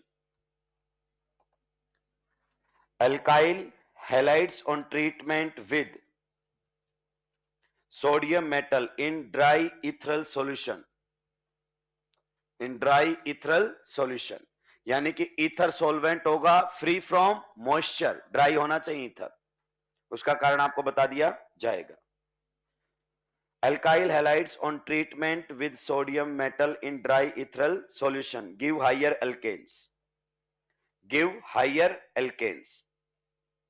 Give higher alkanes. Give higher alkanes का मतलब है कि जो आप alkyl halide लोगे उससे carbon क्या मिलेंगे? ज्यादा। दो चार पॉइंट लिख दीजिए, फिर अपन शुरू करेंगे इसको समझना। पहले थ्योरेटिकल पॉइंट्स लिख लेते हैं। पहला थ्योरेटिकल पॉइंट लिखें, methane can't be prepared by this method. Limitation में आता है ये, methane can't be prepared by this method. Methane can't be prepared by this method. कहता है इस मेथड से आप मीथेन का प्रिपरेशन नहीं कर सकते। ठीक है, अगला पॉइंट लिख दो, this method is suitable. This method is suitable. This method is suitable for the preparation of symmetrical alkanes.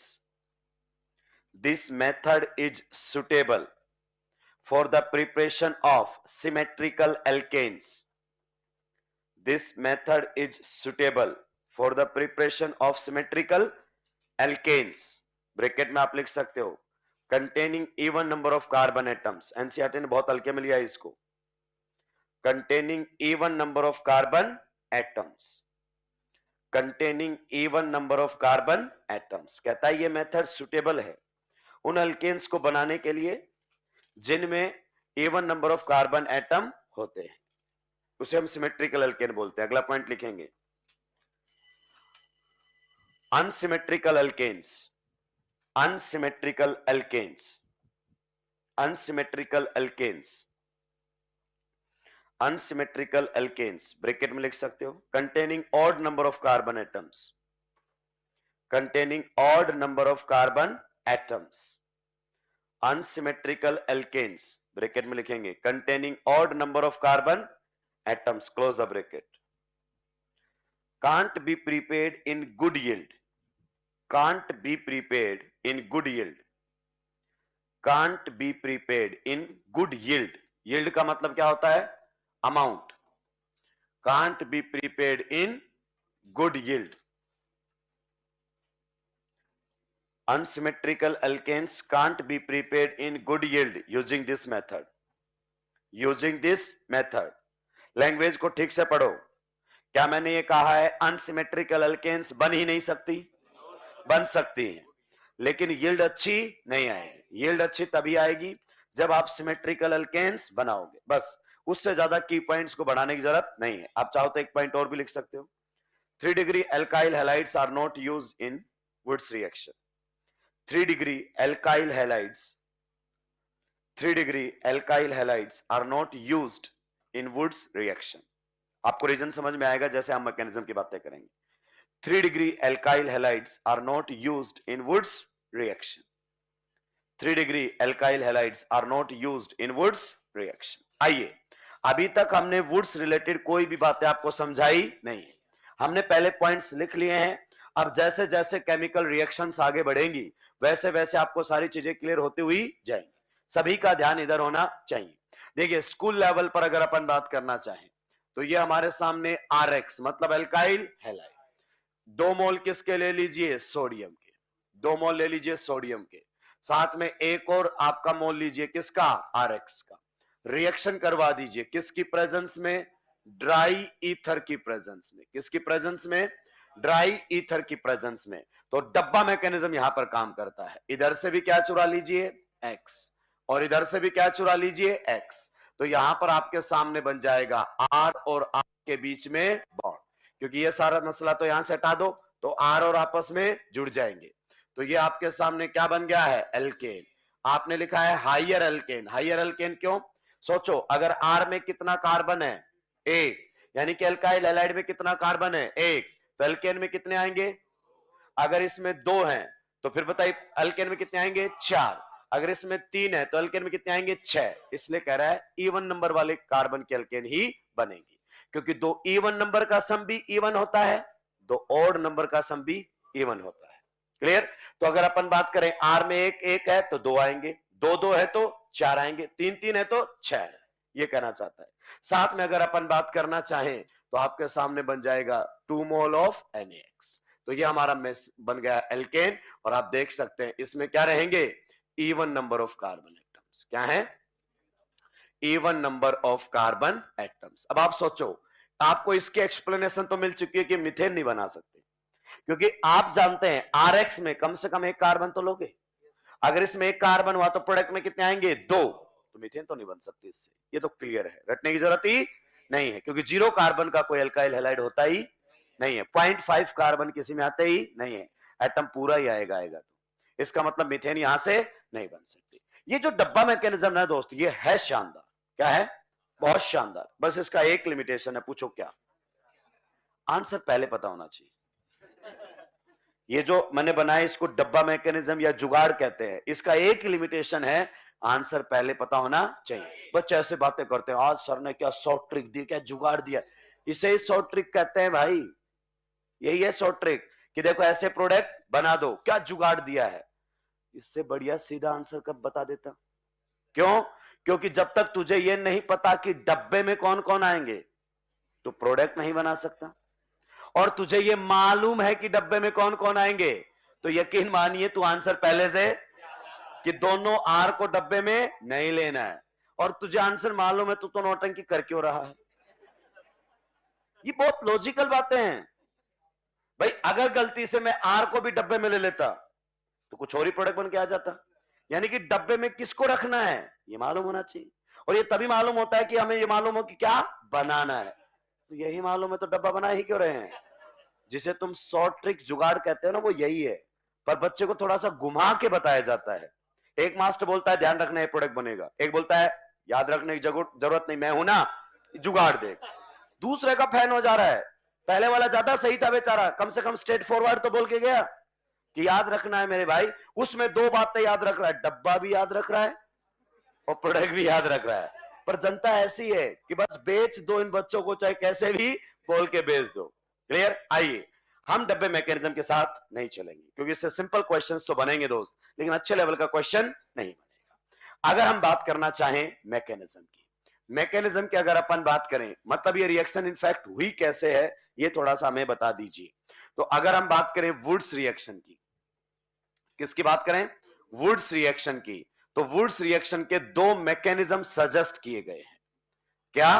दो मैकेनिज्म सजेस्ट किए गए हैं। एक मैकेनिज्म रेडिकल मैकेनिज्म है, नॉन आयनिक जिसे आप कह सकते हो, रेडिकल मैकेनिज्म सजेस्ट किया गया है, और एक हमारे सामने आयोनिक मैकेनिज्म भी सजेस्ट किया गया है।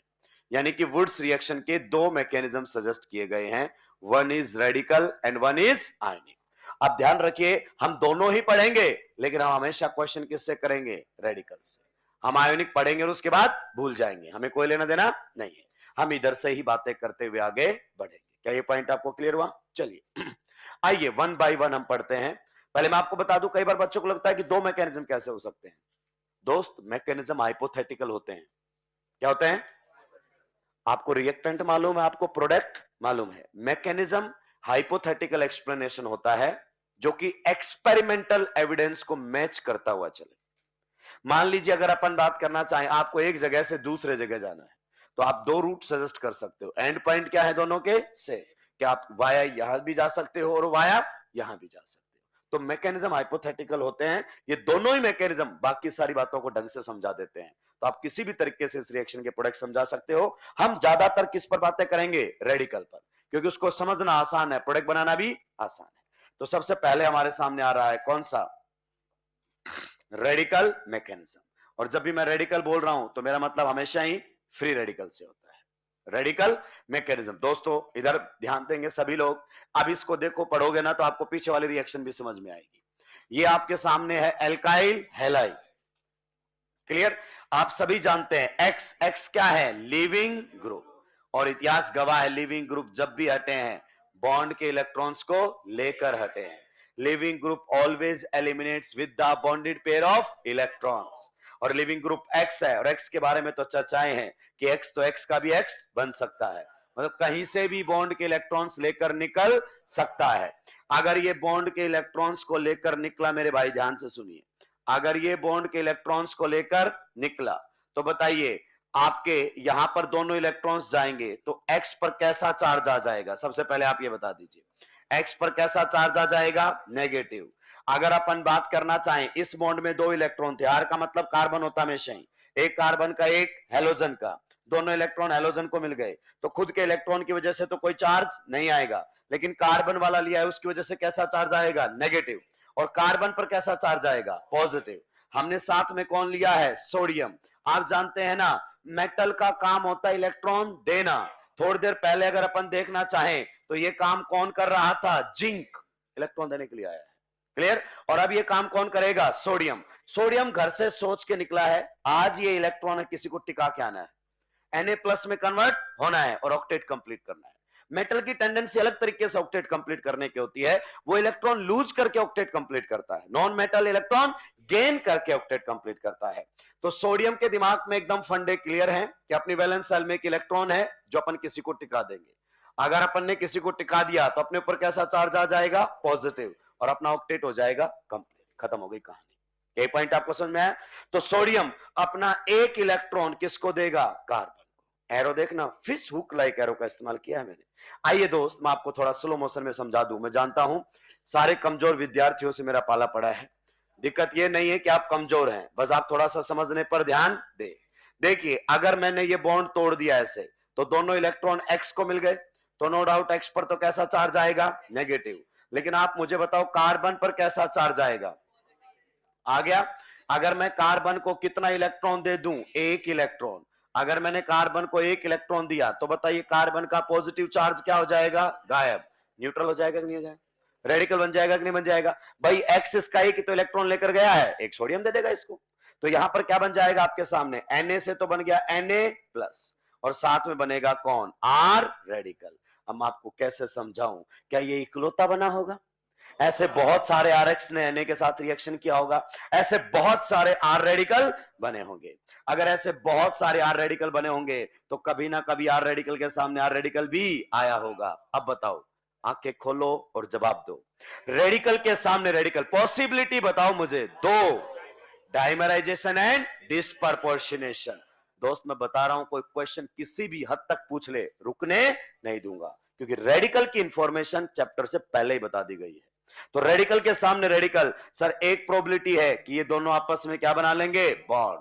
अगर इन्होंने बॉन्ड बना लिया तो बन गया क्या, एल्केन। अब सोचो वो क्यों कह रहा है एनसीईआरटी वाला कि इवन कार्बन की बनेगी। मान लो दोनों में एक एक कार्बन है तो कितने आएंगे उसमें, दो, दो दो है तो चार, तीन तीन है तो छह। मतलब एनसीईआरटी का पॉइंट बिल्कुल सही है, कहीं कोई दिक्कत। ये आपके सामने खत्म हो गया reaction, this is the mechanism. अब आंखें पलटो, पीछे वाले पर चलो। यहां पर मेरे भाई आपने क्या बना दिया था, आर माइनस, लेकिन साथ में आपने H प्लस का सोर्स ले लिया, तो एनायन का पहला काम डीप्रोटोनेशन, एसिड बेस करके खत्म हो गया। इसीलिए अगर अपन बात करना चाहे ना दोस्त, इधर वाली जो रिएक्शन है उसमें जो हम ईथर भी ले रहे हैं ना वो ड्राई ले रहे हैं, सोर्स ऑफ H प्लस नहीं होना। क्यों, क्योंकि पहली बात आपका मेटल ही भिड़ जाएगा उसके साथ। आपने अगर पढ़ा हो तो 9th-10th में पढ़ाया जाता है क्या, metal react with acidic compounds and release hydrogen gas. Sodium इसी के साथ रिएक्शन करके क्या बना देगा, Na+OH माइनस, और साथ में कौन सी गैस रिलीज हो जाएगी, हाइड्रोजन गैस। यही तो करते हैं बाबा लोग, पानी में आग लगा देते हैं, आग लगा दी आग लगा दी, ऐसे आग लगती है वो। Sodium is highly reactive metal, इतनी ज्यादा रिएक्टिव है मॉइस्चर के साथ भी रिएक्शन कर लेती है। इसलिए ईथर ड्राई ही होना, मॉइस्चर नहीं होना चाहिए आपके, फ्री फ्रॉम मॉइस्चर होना चाहिए, वरना मेटल सुलट जाएगा आपका। मेटल का काम था इलेक्ट्रॉन देने का, मेटल सुलट गया एसिड बेस करके। क्या ये पॉइंट आपको समझ में आया। तो this reaction is single step और मल्टी स्टेप, अरे बताओ, this reaction is single step और मल्टी स्टेप, तो कोई ना कोई स्टेप तो आरडीएस होगा। क्या स्टेप के आरडीएस होने की नजर आता है, दो रेडिकल आपस में भिड़ते हैं, जीरो एक्टिवेशन एनर्जी चाहिए, सबसे फास्ट केवल बॉन्ड फॉर्मेशन हुआ है। तो यहां पर अगर अपन बात करना चाहेंगे तो रिएक्शन का कौन सा स्टेप है, फास्ट, और ये रिएक्शन का कौन सा स्टेप है, स्लो स्टेप। स्लो स्टेप का मतलब कहना क्या चाहते हो सर, इशारों में बातें मत कीजिए, साफ बोलिए, आरडीएस। आरडीएस का मतलब क्या पूछ सकते हो, मैं आपसे पूछूंगा रिएक्टिविटी, ए अभी छापो मत, तुम चोरी छिपे छापने लगते हो। reactivity of Rx, reactivity of Rx in Woods reaction, reactivity of Rx in Woods reaction। बताइए आप जवाब दे पाओगे। मैंने आपको पहली रिएक्शन में भी क्लियर किया था, जो बॉन्ड आरडीएस में टूटते हैं उनकी बॉन्ड स्ट्रेंथ पर रिएक्शन का रेट डिपेंड करता है। अगर आपने यहां पर फ्लोरीन माना होता तो फ्लोरीन सेकेंड पीरियड का है, 2p 2p। क्लोरीन माना होता तो 2p 3p। अगर ब्रोमीन मानना होता तो कार्बन है आर का मतलब 2p 4p, और आयोडीन 2p 5p। तो सबसे वीक बॉन्ड कार्बन के साथ आयोडीन का होगा, सबसे आसानी से टूटेगा। इसका मतलब अगर रिएक्टिविटी मुझसे पूछे तो सबसे ज्यादा रिएक्टिव एल्काइल आयोडाइड, उसके बाद एल्काइल ब्रोमाइड, और उसके बाद एल्काइल क्लोराइड, और सबसे least reactive alkyl. In fact alkyl fluoride तो नॉर्मली लिए भी आंखें खोल, और इसीलिए बोल रहा है कि यहां पर एक्स फ्लोरीन मत लेना, बहुत ही कम रिएक्टिव होता है। एक एक पॉइंट एनसीईआरटी का अगर आपको क्लियर ना हो जाए दोस्त तो मुझे बता देना, जल्दी से नोट डाउन करेंगे। अपनी एनसीईआरटी बिल्कुल साथ रख के बैठे। आपसे प्रॉमिस किया था एनसीईआरटी की सीक्वेंस में बढ़ूंगा तो सीक्वेंस में ही बढ़ूंगा। आपको अंडरलाइन करने तक की भी जरूरत नहीं पड़ेगी एनसीईआरटी में, जैसे लाइन पढ़ोगे तुरंत समझ में आएगी क्या कहना चाह रहा है। जितना आसान नजर आता है उतना आसान है, वरना हर मास्टर पढ़ा ले एनसीईआरटी की सीक्वेंस में, पहले मास्टर के फंडे क्लियर होने, वरना हर जगह अटकेगा थोड़ी देर बाद। सभी जानते हैं बच्चे की डिमांड क्या है, एनसीईआरटी पढ़ाओ। मास्टर भी जानता है कि बच्चे का फायदा किसमें है, फिर भी मास्टर नहीं पढ़ा सकता। आप समझिए कहीं ना कहीं तो दिक्कत है, क्योंकि मास्टर उतना ही पढ़ा सकता है जितना वो जानता है। एनसीईआरटी की रिदम में चलेगा तो कोई ना कोई लाइन ऐसी होगी जो बच्चा पूछ बैठेगा।